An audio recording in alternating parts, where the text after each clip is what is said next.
آیت اللہ نائینی فرماتے ہیں کہ امام زمانہ سے باتیں کیا کرو. باتیں.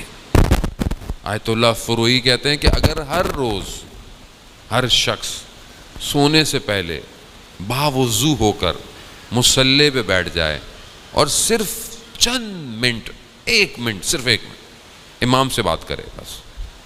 کہتے ہیں کہ تم نہیں جانتے تمہاری زندگی میں غوغام مچ جائے گا اگر تم نے امام سے باتیں شروع کر دیں. ایک شور ہو جائے گا، ایک تلاطم آ جائے گا. احساس نہیں ہے ہماری زندگی، ہم یہی سمجھے بھائی یہ زندگی ہے ہماری جو ہمیں نظر آ رہی. نہیں، یہ سب ختم ہو جائے گا. ہم اس عرصہ ظہور میں کیسے داخل ہوں گے؟ اس عرصہ ظہور میں داخل ہونے کے لیے اپنے آپ کو اوپر کرنا ہے کہ نہیں کرنا؟ آپ کو اپنے وجود کو ارتقاء دینی ہے، کمال پر پہنچانا ہے، اور جتنی رکاوٹیں ہیں ان کو توڑنا پڑے گا، چاہے مال ہے، چاہے دولت ہے، چاہے شہرت ہے. اور یہ کیسے ہوگا؟ کہ جب تک آپ اپنی تنہائی میں اپنے پروردگار سے رابطہ نہیں جوڑیں گے، عبادت نہیں کریں گے. وہ علماء، آیت اللہ قاضی طباطبائی کا میں نے آپ سے ذکر کیا، حسن الہی طباطبائی کے، علامہ طباطبائی کے بھائی بھی ہیں، اور وہ فرماتے ہیں اپنے استاد، کیونکہ آیت اللہ قاضی ان کے بھی استاد تھے، کہتے ہیں کہ ایک طالب علم نے سوال پوچھا ان سے کہ یہ جو حضرت سلیمان تخت پہ ہوا میں اڑتے تھے، ہوا میں لیتے تھے، تو یہ کیا تھا؟ کوئی غیر عادی چیز تھی یا کوئی ایسی چیز تھی یا اس قالین میں کچھ تھا؟ تو انہوں نے کہا کہ میں پوچھ کے بتاؤں گا. کس سے پوچھیں گے؟ کہا اس دور کی ایک مخلوق ہے. وہ شاگرد کہتا ہے کہ میں آیت اللہ قاضی طباطبائی کے ساتھ نجف میں پتہ نہیں کہاں پہاڑوں وہاڑوں پہ ادھر ادھر گیا، پتہ نہیں کہاں لے گئے، اور میں نے دیکھا کہ کوئی ایک عجیب سی مخلوق کوئی آئی ہے اور پتہ نہیں کس زبان میں ان سے گفتگو کر رہی ہے.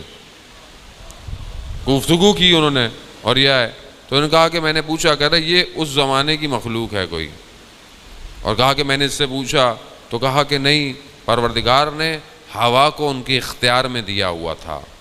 ہوا اختیار میں تھی جو اس کو پورے کے پورے کاروان کو لے کر اڑا کرتی تھی. ہوا اختیار میں. یعنی علماء اس میں آیت اللہ قاضی طباطبائی فرماتے ہیں کہ اگر تم اول وقت میں نماز پڑھو، اول وقت نماز پڑھو، کسی مقام پہ نہ پہنچو تو روز قیامت میں میرا گریبان پکڑنا. یعنی اتنا دعویٰ ہے. اور کہتے ہیں کہ میں جانتا ہوں کہ جب ظہور ہوگا اور امام زمانہ سے سوال کیے جائیں گے، میں وہ سوال جانتا ہوں.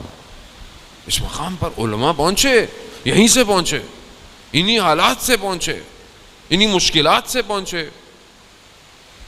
کھانے کو نہیں ہے، مشکلات ہیں زندگی میں اور لیکن پہنچے. ایکسکیوز نہیں ہے، بہانے نہیں ہیں کہ ہم کیا کریں، یہاں پہ تو یہ ہے، وہاں پہ تو یہ ہے. خوب جو بھی ہے انہی حالات سے آپ نے پرواز کرنی ہے عزیزان محترم. اور ہم اپنے گھروں کی طرف، میں نے بار بار کہا، توجہ دیں.